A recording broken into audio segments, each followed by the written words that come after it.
ഒരു പടം അങ്ങ് മോശമായപ്പോൾ ഒന്ന് കുഴിച്ചു കൊണ്ട പോലെയായി. അങ്ങനെ ആവരുത്. ഇത് അവിടെ ഒന്നും മിണ്ടത്തില്ല. ഇത് ഈ പറഞ്ഞ ഓവർ കമ്പനി, ഒരുമിച്ച് രാത്രി ഒരുമിച്ച് ഫുഡ് കഴിക്കല്, രാത്രി ഒരുമിച്ച് വെള്ളമടി, ഇവന് ചീട്ട് കളിക്കാൻ പോകല്, ഷട്ട് കളിക്കാൻ പോകല്.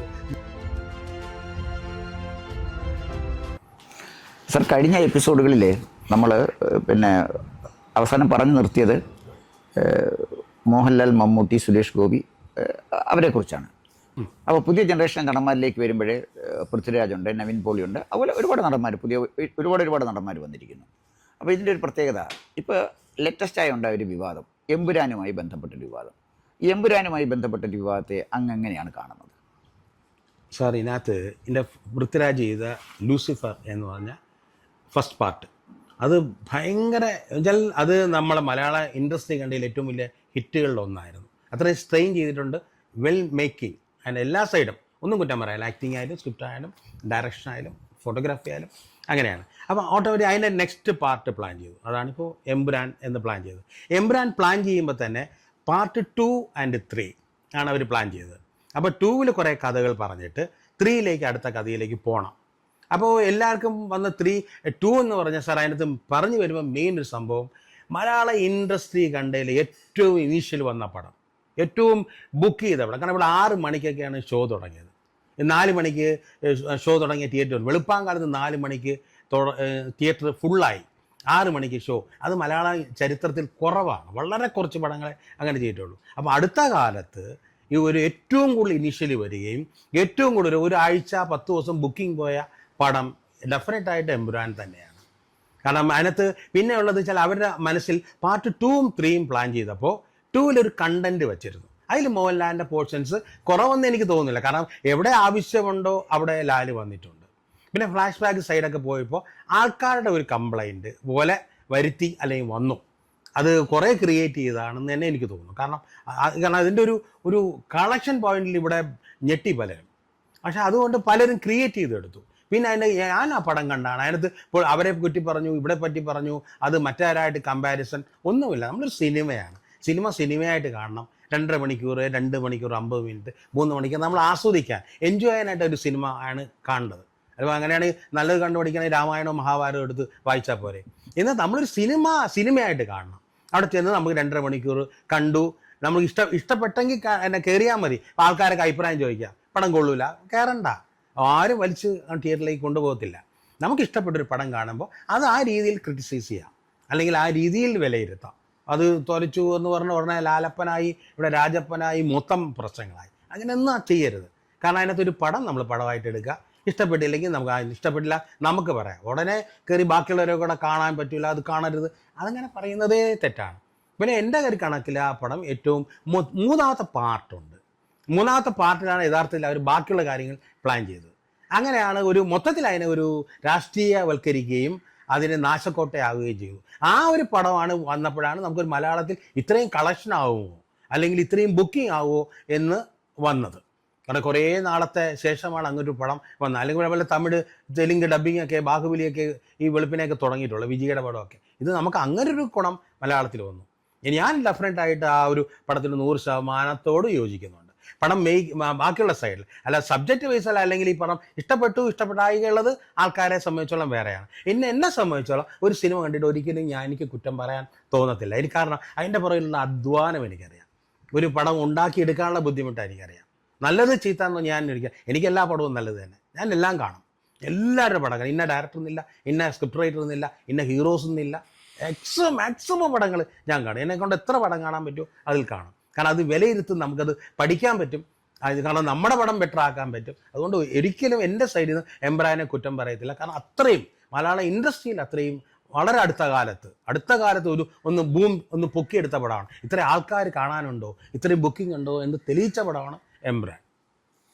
എമ്പുരാനെ ഒരു സിനിമയായിട്ട് കണ്ടാൽ മതി, അതിനപ്പുറം കാണേണ്ട കാര്യമില്ല എന്നുള്ളതാണ് മറ്റ് പല ആളുകളെ പോലെ അങ്ങയുടെ അഭിപ്രായം. അതിനപ്പുറത്തൊന്നുമില്ല. തീർച്ചയായിട്ടും ഒരു സിനിമ എമ്പുരാൻ വന്ന് ഒരു സിനിമയായിട്ട് കണ്ടു, അത് നമ്മൾ അതേ രീതിയിൽ കുഴപ്പങ്ങളുണ്ടെങ്കിൽ നമുക്ക് പറയാം, ഓ ശരി ഇങ്ങനെ എന്ന് പറയാം. അല്ലാതെ അത് ബാക്കിയുള്ളവരെ കാണാൻ പറ്റില്ല. ഉടനെ അതുവരെ ലാലേട്ട എന്ന് വിളിച്ച് ഉടനെ വേറെ മാറ്റി വിളിച്ചു തുടങ്ങി, ലാലപ്പ ഏലപ്പ എന്നൊക്കെ വിളിച്ചു തുടങ്ങി. ഇപ്പോൾ ഒരു പടം ഓടിയപ്പോൾ വീണ്ടും ലാലേട്ടനായി. നേരത്തെ അതിനെ പൃഥ്വിരാജിനെ അവനെ രാജപ്പ ഗോലപ്പ എന്നൊക്കെ പറഞ്ഞ് അത് വേറെയായി. പിന്നെ മറ്റേ ഗോപിച്ചേട്ടൻ്റെ മോനെ പുള്ളിയെ വേറൊരു രീതിയിലാക്കി. അതെടുത്ത ആന്റണി പെരുമ്പാവൂരിനെ മൊത്തം ഭയങ്കര ഫ്രോഡ് കാര്യങ്ങളും വേറെ അങ്ങനെ ആക്കി മാറ്റി. ഒരിക്കലും അങ്ങനെ ചെയ്യരുത്. ഒരു സിനിമയായിട്ട് എടുക്കുക, അത് കാണുക, നമുക്ക് ഇഷ്ടക്കേടൊക്കെ ഓക്കെ. അതിന് വേണ്ടിയിട്ട് എന്തൊക്കെയാണ് വിളിക്കുന്നത്. നമ്മൾ തൊട്ട് മുമ്പേ അതായത് ഇപ്പോൾ ഒരു പ്രവണതയുണ്ട്. തൊട്ട് മുമ്പേ നമ്മൾ മമ്മൂക്ക, എല്ലാവരും കാണുന്നത് മമ്മൂക്ക അല്ലെങ്കിൽ ലാലേട്ട അല്ലെങ്കിൽ ഗോപിച്ചേട്ട അല്ലെങ്കിൽ സുരേഷ് ഏട്ട എന്ന് നമ്മൾ വിളിച്ച് കേട്ട് കുറച്ചാക്കുമ്പോൾ വിളിച്ചാണ്. ഒരു പടം അങ്ങ് മോശമായപ്പോൾ കൊന്ന് കുഴിച്ചു വിടുന്ന പോലെയായി. അങ്ങനെ ആവരുത്. നമ്മുടെ ഇപ്പോഴത്തെ തലമുറ കൂടുതൽ വിദ്യാഭ്യാസമുള്ള, ഈ പറഞ്ഞ പോലെ ഒത്തിരി വിദ്യാഭ്യാസമുള്ള കംപ്ലീറ്റ് കാര്യങ്ങൾ പഠിക്കാൻ പറ്റിയ അല്ലെങ്കിൽ അതിനുള്ള സാധ്യതയുള്ള ഭാഗ്യവാന്മാരായിട്ടുള്ള ഒരു ജനറേഷനാണ് ഇപ്പോൾ. ഞങ്ങളൊക്കെ എന്തോരം പാടുപെട്ടിട്ടുണ്ട്. ഇപ്പോൾ ആർക്കെങ്കിലും കുട്ടികൾക്ക് എന്തെങ്കിലും ബുദ്ധിമുട്ടുണ്ടോ? ബൈക്കിന് ബൈക്ക്, കാറിന് കാറ്, ആഹാരത്തിന് ആഹാരം, പിന്നെ പുറത്തുനിന്നുള്ള ഫുഡ്, ഡ്രസ്സുകൾ, ഇഷ്ടമുള്ളത് കാണാം, ഇഷ്ടമുള്ള വെറൈറ്റി കാണാം. അങ്ങനെ നിൽക്കുന്ന ഒരു ജനറേഷൻ എപ്പോഴും നമ്മൾ അപ്ഗ്രേഡ് ചെയ്യണം. നമ്മൾ സ്വയം മറ്റുള്ളവർക്ക് റെസ്പെക്റ്റ് കൊടുത്ത് നമ്മൾ റെസ്പെക്റ്റ് വാങ്ങിക്കണം. എനിക്ക് എംബ്രാനെ പറ്റി അത് പറയാനുള്ളൂ. അതുപോലെ തന്നെ പുലിമുരുകൻ അന്ന് ഇൻഡസ്ട്രിയിൽ നമ്മളെ ഇങ്ങനെ ഒരു ഇടിച്ചിടിച്ച് നിൽക്കുന്ന സമയത്ത് ഏറ്റവും കൂടുതൽ ഇങ്ങനൊരു പടം കോസ്റ്റിൻ്റെ ബോളിൽ ചെയ്താൽ ഹിറ്റാകും, അല്ലെങ്കിൽ അത് നമുക്ക് വർക്കൗട്ട് ആകാം എന്ന് അന്ന് തെളിയിച്ചൊരു പടമാണ് പുലിമുരുകൻ. പുലിമുരുകൻ വന്നതിന് ശേഷമാണ് ബഡ്ജറ്റിൻ്റെ മുകളിലുള്ള പടങ്ങൾ ആലോചിച്ചത്. അതുപോലെ തന്നെ ഈ നേരത്തെ പറഞ്ഞ പോലെ എംബ്രാൻ തീർച്ചയായിട്ടും എവിടെയാണ് പോയ കളക്ഷൻ? ഓൾ ഇന്ത്യ ആ പടത്തിനെ ശ്രദ്ധിച്ചു എന്നുള്ളതാണ്. ഓൾ ഇന്ത്യ ശ്രദ്ധിച്ചു. അതൊരു വലിയ കാര്യമല്ലേ അത്? അതിൻ്റെ തേർഡ് പാർട്ട് അവർ പ്ലാൻ ചെയ്യുന്നതാണ്. ഡിപ്പെൻസ് അവരെ ഇഷ്ടംമാർ ഇതിൻ്റെ അവർക്ക് പ്ലാൻ ചെയ്തെടുക്കും. അങ്ങ് പറഞ്ഞത് വളരെ പ്രധാനപ്പെട്ട ഒരു കാര്യമാണ്. ഇപ്പോൾ എമ്പുരാന്, പുലിമുരുകൻ ഇങ്ങനെയൊക്കെയുള്ള ചലച്ചിത്രങ്ങൾ വന്നതോടുകൂടി ഈ കേരളത്തിൻ്റെ സിനിമ നമ്മുടെ അതിരുകളൊക്കെ ഭേദിച്ച് ലോകത്തൊക്കെ ശ്രദ്ധിക്കപ്പെടുകയാണ്. കുറഞ്ഞ പക്ഷേ ഇന്ത്യയിലെങ്കിലും നന്നായിട്ട് ശ്രദ്ധിക്കപ്പെടുകയാണ്.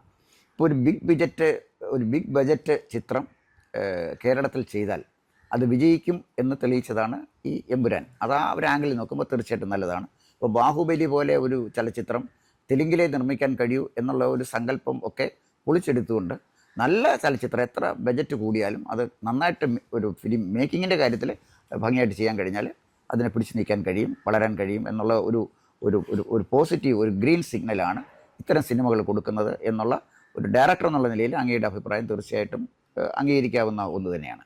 പക്ഷേ എനിക്ക് ചോദിക്കാനുള്ള മറ്റൊരു പ്രധാനപ്പെട്ട ഒരു ചോദ്യം, അതിൻ്റെ ഒരു പ്രധാനപ്പെട്ട കാരണവുമുണ്ട് അതിനകത്ത്. ഇപ്പോൾ ഇത്രയും കാര്യം അങ്ങ് പറഞ്ഞ പോലെ ഇത്രയൊക്കെ വിവാദമാകാനുള്ള കാരണം, എൻ്റെ ചെറുപ്പസമയത്ത് ഞാൻ കോളേജിലൊക്കെ പഠിച്ചുകൊണ്ടിരിക്കുമ്പോൾ സിനിമയെക്കുറിച്ച് അറിയണമെങ്കിൽ സിനിമാ മാസിക എന്ന് പറഞ്ഞ ഒരു പ്രസിദ്ധീകരണം ഉണ്ടായിരുന്നു. പിന്നെ നാന വന്നു, സ്റ്റാർ ആൻഡ് സ്റ്റൈൽ വന്നു, പിന്നെ ഫിലിം ഫെയർ വന്നു. ഇന്ന് ഒരുപാട് പ്രസിദ്ധീകരണങ്ങൾ വന്നു, ഹിന്ദി മലയാളം ചലച്ചിത്രത്തേക്കൊക്കെ. പക്ഷേ ഇപ്പോൾ അതല്ല. ഇപ്പോൾ സോഷ്യൽ മീഡിയ നിറഞ്ഞു നിൽക്കുകയാണ്. ഇപ്പോൾ ഒരു സിനിമ ഇറങ്ങിക്കഴിഞ്ഞാൽ നല്ല സിനിമയാണെങ്കിലും അതിനെ തകർക്കുന്ന ചില ശക്തികൾ ഈ സോഷ്യൽ മീഡിയയിൽ നിൽക്കുകയാണ്. നല്ല സിനിമകൾ ഓടണം കേരളത്തിൽ, ഇല്ലെങ്കിൽ എങ്ങനെ നല്ല സിനിമ ഉണ്ടാകുന്നത്? അപ്പോൾ ഒരു തമസിൻ്റെ, ഇരുട്ടിൻ്റെ ചില ശക്തികൾ നമ്മുടെ സോഷ്യൽ മീഡിയയിൽ കടന്നുകൂടി നല്ല സിനിമകളെ തകർക്കാൻ ശ്രമിക്കുന്നുണ്ട്. എമ്പുരാൻ വിവാദം അത് മാറി നിൽക്കട്ടെ, ആളുകൾക്ക് അവരുടേതായ അഭിപ്രായം പറയട്ടെ, അതിലേക്ക് ഞാൻ പോകുന്നില്ല. അങ്ങനെയൊക്കെ ചില കാര്യങ്ങൾ നടക്കുന്നുണ്ട്. പക്ഷേ എന്നെ പിന്നെ ആശങ്കപ്പെടുന്ന ഒരു കാര്യം, സിനിമാ രംഗത്ത് കടന്നു വന്ന ഈ മയക്കുമരുന്നിൻ്റെ ഉപയോഗം. കഴിഞ്ഞ ഒരു തലമുറയിൽ കൂടി വന്നാൽ മദ്യം ഉപയോഗിക്കുന്ന സിനിമാ നടന്മാരെക്കുറിച്ച് നമ്മൾ കേട്ടിട്ടുണ്ട്. ചില സിനിമാ നടന്മാർ മദ്യത്തിന് അഡിക്റ്റായിട്ട് അവരുടെ ജീവിതം തകർന്നു പോയതിനെക്കുറിച്ചൊക്കെ നമുക്ക് അറിയാം. പക്ഷെ ഇപ്പോൾ അതല്ല. ഇപ്പോൾ കഞ്ചാവ് കഴിഞ്ഞിട്ട് MDMA ആണ് ഉപയോഗിക്കുന്നത്. രാസമയക്കുമരുന്ന് വലിയൊരു അപകടമാണ് ചെയ്യുന്നത്. ഇപ്പോൾ കഴിഞ്ഞ കുറച്ച് ദിവസം മുമ്പ് ഒരു സിനിമാ താരം ഡ്യൂപ്പൊന്നുമില്ലാതെ കഞ്ചാവ് റെയ്ഡ് ചെയ്യാൻ വന്നപ്പോൾ കെട്ടിടത്തിൻ്റെ 2ാമത്തെ നിലയിൽ നിന്ന് ചാടി പിന്നെ സ്വിമ്മിംഗ് പൂളിൽ ചാടി ഓടുന്ന കണ്ടപ്പോൾ ഡ്യൂപ്പുമില്ലാതെ ജയനൊക്കെ ചെയ്ത പോലെ ഓടാൻ കഴിയുന്ന ആളുകളാണ്. പക്ഷേ അവിടെ സിനിമയിലല്ല അഭിനയിച്ചത്, കഞ്ചാവ് പിടിക്കാൻ വന്ന് ഓടിയതാണ്. അപ്പോൾ ഈ സിനിമാ താരങ്ങളുടെ ഇത്തരം ജീവിതം വളരെ ഒരു നെഗറ്റീവ് മെസ്സേജാണ് പുതിയ തലമുറയ്ക്ക് കൊടുക്കുന്നത്. ഇപ്പോൾ കഞ്ചാവിൻ്റെയും MDMAയുടെയും ഒരു പിടിയിലേക്ക് നമ്മുടെ സിനിമകൾ പോകുന്നു. സിനിമാ താരങ്ങളുടെ ഇത്തരം പ്രവൃത്തികൾ പൊതുസമൂഹത്തിനെ, പ്രത്യേകിച്ച് പുതിയ തലമുറയെ വഴിതെറ്റിക്കുന്നു ഒക്കെ ശക്തമായ വിമർശനമുണ്ട്. എന്താണ് അങ്ങേക്ക് പറയാനുള്ളത്? അതിനകത്ത് 2-3 കാര്യങ്ങളുള്ളത്. നമ്മുടെ സിനിമ ഇൻഡസ്ട്രി തുടങ്ങിയത് ഈ പറഞ്ഞ പോലെ ആദ്യത്തെ സിനിമ വന്നു, സ്ഥലങ്ങൾ വിറ്റ് കടം വാങ്ങിച്ച്, അന്നൊരു 6 തിയേറ്റർ കേരളത്തിൽ, 10 തിയേറ്റർ അതിൽ നിന്ന് ഓടിച്ചെടുത്ത് ഇപ്പം നഷ്ടം വന്നു. ഈ പറഞ്ഞ സ്വന്തം അങ്ങനെ ഇൻഡസ്ട്രി വളർന്നെടുത്താണ്. തമിഴ്നാട്ടിൽ ഷൂട്ട് ചെയ്തു, പിന്നെ ഈ പറഞ്ഞ പോലെ ആലപ്പുഴയിൽ ട്രിവാൻഡ്രത്തൊക്കെ സ്റ്റുഡിയോ വന്നു. വളരെ കഷ്ടപ്പെട്ട് വളരെ സ്ട്രെയിൻ ചെയ്ത് അങ്ങനെ വളർത്തിയെടുത്ത ഒരു ഇൻഡസ്ട്രിയാണ് മലയാള ഇൻഡസ്ട്രി. ഇങ്ങനത്തുള്ള നമ്മുടെ ആൾക്കാർ സെറ്റിലൊക്കെ ചെന്ന് കഴിഞ്ഞാൽ ഒരു 2 കസേര 3 കസേര ഉണ്ടെങ്കിലുണ്ട്, ഇല്ലെങ്കിലില്ല. നസീർ സാറ്, ഷീലാമ്മ, മധു സാറടക്കം സ്വന്തം കസേര, ഇരിക്കാനുള്ള കസേര സ്വന്തം വണ്ടിയിലിട്ട് കൊണ്ടുവന്ന് ഇരുന്നിട്ടുണ്ട്. അവർക്ക് ഇരിക്കാനുള്ള കസേര ഒരു വീട്ടിൽ നിന്ന് കൊണ്ടുവരും. അതിലെ ഡയറക്ടർക്കൊന്നും കസേരയെ കാണത്തില്ല. ക്യാമറയിൽ ഒരു 3 സ്റ്റൂള് 4 സ്റ്റൂള് കാണും. അതിലൊരെണ്ണം ഡയറക്ടർക്ക് കൊടുക്കും. കാരണം ക്യാമറമാൻ്റെ ഒരു ആ യൂണിറ്റിൻ്റെ ഔദാര്യം. അങ്ങനെ വളർന്നു വന്നതാണ്. ബ്രേക്ക് സമയത്ത് ഉച്ചയ്ക്ക് തരണത് പൊതിച്ചോറ് തരും, പൊതിയിൽ ചോറ് തരും. യൂണിറ്റുകാരൊക്കെ പുറത്തു പോയിട്ട് ആഹാരം കഴിച്ചിട്ട് വരണം. ഡയറക്ടർക്ക് മറ്റേ ആർട്ടിസ്റ്റൊക്കെ പൊതിയിൽ ചോറ്. എവിടെയെങ്കിലും വിശ്രമിക്കണമെങ്കിൽ ഏതെങ്കിലും മരത്തിൻ്റെ ചുവട്ടിൽ ചെന്ന് കിടന്നോളാം, ഇരുന്നോളാം. ടവല് എക്സ്ട്രാ ലുങ്കി പോലും ചിലപ്പോൾ സെറ്റിൽ നമ്മുടെ പ്രൊഡക്ഷനിൽ കാണത്തില്ല. അങ്ങനെ അവിടെ നിന്ന് വളർന്ന് നമ്മൾ വന്ന് സ്വന്തം നല്ല നല്ല ആഹാരം, അവിടെ നിന്ന് ഇരിക്കാനുള്ള സൗകര്യം, A C cooler, outdoor AC. അവിടെ നിന്ന് പിന്നെ കാരവണിൽ വന്നപ്പോൾ നമ്മൾ ഇമ്പ്രൂവ് ആയിക്കൊണ്ടിരിക്കുകയാണ്. പക്ഷേ അതനുസരിച്ച് ഭയങ്കരമായിട്ട് അത് മിസ്യൂസ് ചെയ്യുന്നു. കാരണം മറ്റത് ഷൂട്ടിംഗ് എന്ന് പറഞ്ഞാൽ എല്ലാവരും കസേരയിട്ട് അവിടെ ഇരിക്കും. കസേര പിന്നെ പ്രൊഡക്ഷനിൽ വന്നപ്പോൾ എനിക്കുള്ള മമ്മൂക്കയുടെ തുടക്ക സമയമല്ല, ഏതാണ്ട് ഒരു നല്ല സമയം വന്നതൊട്ടൊക്കെ നമ്മുടെ പ്രൊഡക്ഷനിൽ ആവശ്യമുള്ള കസേര കൊടുത്തു തുടങ്ങി. സ്വന്തമായിട്ട് പ്രൊഡക്ഷൻ അവിടെ തന്നെ ഫുഡ് ഉണ്ടാക്കി ഒരു മെസ്സ് പോലെ ഇട്ട് ഫുഡ് കൊടുത്തു തുടങ്ങി. അപ്പോൾ മമ്മൂക്കയുടെ മോഹൻലാലിൻ്റെയൊക്കെ എനിക്ക് തോന്നുന്ന ആ ഒരു സമയമാണ് യഥാർത്ഥത്തിൽ മമ്മൂക്ക മോഹൻലാലൊക്കെയാണ് കൂടുതൽ ഈ പറഞ്ഞ പോലെ ഒത്തിരി സ്ട്രഗിൾ ചെയ്യാതെ ഒരുവിധം നന്നായിട്ട് ആ കാലഘട്ടത്തിൽ ഒന്ന് ഞങ്ങളടക്കം നമുക്കൊരു നല്ലതായിരുന്നു. ഞങ്ങളുടെ പൂർവികരൊക്കെ പൊടാപ്പാട് പെട്ടിട്ടുണ്ട്. അപ്പോൾ അങ്ങനെ വന്ന് നമ്മൾ കാരവൺ സംസ്കാരത്തിലേക്ക് വന്നു. കാരവണിനോടൊക്കെ എനിക്ക് ഭയങ്കര എതിരാണ്. കാരണം ഇതിനകത്ത് ഒന്നാമതൊരു ഷോട്ട് കഴിയും, ചെന്നിരിക്കും, പിന്നെ തിരിച്ചു കഴിയും. ഞാൻ സമ്മതിക്കില്ല. എൻ്റെ ഒരു സീൻ തീർത്തിട്ട് ചെന്ന് കാരവണിൽ ഇരിക്കാൻ പറയും.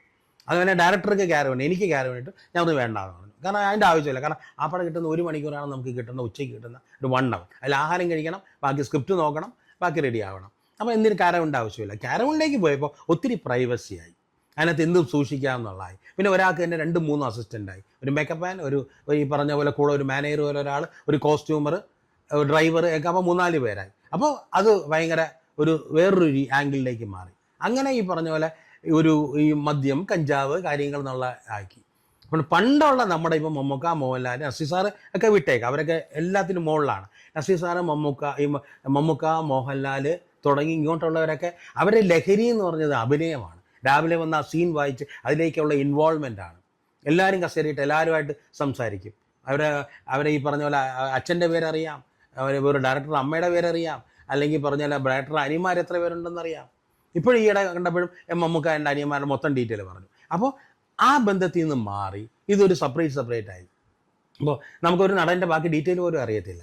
ഇത് അവിടെ ഇരുന്നിട്ട് കഞ്ചാവ് ഉപയോഗിക്കുക, കാര്യങ്ങൾ ഉപയോഗിക്കുക, അങ്ങനെ ഉണ്ട് അഭിനയിക്കാൻ വരിക, മൊത്തം നാശകോശമായി. പിന്നെ ടൈമിന് വരാതിരിക്കുക. കാരണം ഒരു കംപ്ലീറ്റ് പുതിയ ആൾക്ക്, ആദ്യമായിട്ട് ഡയറക്റ്റ് ചെയ്യുന്ന ആൾക്കാർക്ക് അല്ലെങ്കിൽ ഒരു പടം ചെയ്തവർക്കൊക്കെ ഡേറ്റ് കൊടുക്കും. അപ്പോൾ സീനിയേഴ്സിന് കൊടുത്താലേ അവർ ബാക്കി കൺട്രോൾ ചെയ്യത്തുള്ളൂ. അപ്പോൾ അവരുടെ ഇഷ്ടത്തിനാക്കി പലരും, എല്ലാവരും ഇല്ല, പലരും അവരുടെ സിനിമാ കാര്യങ്ങൾ അങ്ങനെ ഇതിനെ നശിപ്പിച്ച് പുറത്ത് പബ്ലിക്കിൻ്റെ ഇടയിൽ ഒരു സിനിമാ നടൻ അല്ലെങ്കിൽ ഒരു സിനിമാ നടി, ഒരു ഡയറക്ടർ എന്ന് പറഞ്ഞ ഒരു വാല്യൂ ഉണ്ടായിരുന്നു. ഇപ്പോൾ അതില്ല. അവൻ കഞ്ചാവ്, മറ്റേ കോലപ്പൻ, അല്ലെങ്കിൽ ഇവിടെ ചാടിപ്പോണ അവൻ കഞ്ചാവ്, അവൻ വെള്ളം എന്നുള്ള രീതിയിൽ ആൾക്കാരുടെ പബ്ലിക്കിൻ്റെ ഇടയിൽ. കാരണം ഒരു നടൻ അവിടെ കിടന്ന് അടിയും പിടിയും ചീത്ത വിളിയും കാര്യങ്ങൾ. അപ്പോൾ ആളുകളുടെ ഇടയിൽ നിന്ന് ഈ പറഞ്ഞ പോലെ സിനിമ എന്ന് പറഞ്ഞ ഒരു മായിക ലോകമായിരുന്നു. ഇപ്പോൾ അതല്ല, റോഡിൽ കിടക്കണ പോലെയായി, ഷൂട്ടിങ്ങും വഴിയിലായി, കാരണം ഈ പറഞ്ഞ പോലെ അടിപിടിയും വഴിയിലായി. അപ്പോൾ ആളുകളെ സംബന്ധിച്ചോളം എന്താ പറയുക, സ്വർഗത്തിൽ നിന്ന് കൊണ്ട് നട റോഡിൽ കൊണ്ടിട്ട് പബ്ലിക്കിൻ്റെ ഇടയിൽ കൊണ്ടിട്ട് നാറ്റക്കുഴി പബ്ലിക്കിൻ്റെ ഇടയിൽ ഏറ്റവും മോശമായിട്ടിട്ട രീതിയിലായി. അങ്ങനെ സിനിമയുടെ തന്നെ വില പലയിടത്തുനിന്നും ഇടിഞ്ഞു. സിനിമാ താരങ്ങൾ ഒരു കാലത്ത് റോൾ മോഡൽസ് ആയിരുന്നു. കാരണം അവർ അവതരിപ്പിക്കുന്ന കഥാപാത്രങ്ങൾ അത്തരം കഥാപാത്രങ്ങളായിരുന്നു. ചില സിനിമ രംഗത്തൊക്കെ സുരേഷ് ഗോപി പോലീസ് ഓഫീസേഴ്സിന് ഒരു റോൾ മോഡലായിരുന്നു. നസീർ സാറിൻ്റെയൊക്കെ കാലഘട്ടത്തിൽ നല്ല അച്ഛൻ, നല്ല സഹോദരൻ, നല്ല പ്രീസ്റ്റ്, ഇതൊക്കെയായിരുന്നു അവരെ അവതരിപ്പിച്ചുകൊണ്ടിരുന്നത്. സിനിമയിൽ വില്ലൻ ഉണ്ടെങ്കിലും നായകനും സിനിമയ്ക്ക് ഒരു മെസ്സേജ് തരാനുണ്ടായിരുന്നു. ആ കാലഘട്ടത്തിലെ സിനിമകളൊക്കെ നല്ല സിനിമകളുമായിരുന്നു. മോഹൻലാലും മമ്മൂട്ടി എടുത്ത കാലഘട്ടത്തിലും സിനിമയ്ക്കൊരു അത്യാവശ്യം ഒരു മെസ്സേജ് തരാനുള്ള സിനിമയുണ്ടായിരുന്നു. ഇപ്പോൾ അതെല്ലാം അങ്ങ് മാറി, ഇതങ്ങ് കുത്തൊഴിഞ്ഞു. ഇപ്പോൾ ലേറ്റസ്റ്റ് ആയിട്ട് വന്നിരിക്കുന്ന സിനിമയിലെ സ്ത്രീകൾ അനുഭവിക്കുന്ന പീഡനത്തെക്കുറിച്ച് പരാതിയായി ബഹളമായി ഗവൺമെൻറ് ഒരു ഹേമ കമ്മീഷനെ നിയമിച്ചിരിക്കുകയാണ്. ഹേമ കമ്മീഷൻ റിപ്പോർട്ട് ഇതുവരെ പുറത്തു വന്നിട്ടില്ല. ഈ ഹേമ കമ്മീഷൻ റിപ്പോർട്ട് പുറത്തു വരുമ്പോൾ നമ്മൾ ഈ മിന്നിത്തിളങ്ങുന്ന പല നക്ഷത്രങ്ങളും പിന്നെ ഉൽക്കകളായിട്ട് ഈ സിനിമാ രംഗത്തുനിന്ന് അപ്രത്യക്ഷമാകുമോ, അതോ ഈ ഹേമ കമ്മീഷൻ റിപ്പോർട്ടിൻ്റെ ആവശ്യമില്ലായിരുന്നു? ഒരു കമ്മീഷൻ റിപ്പോർട്ടിനെ വെച്ച സാഹചര്യത്തിൽ അത് റിപ്പോർട്ട് അതുപോലെ പുറത്തു വിടേണ്ടതല്ലേ? ഇതിനെക്കുറിച്ചൊക്കെയുള്ള അങ്ങയുടെ അഭിപ്രായം എന്താണ്?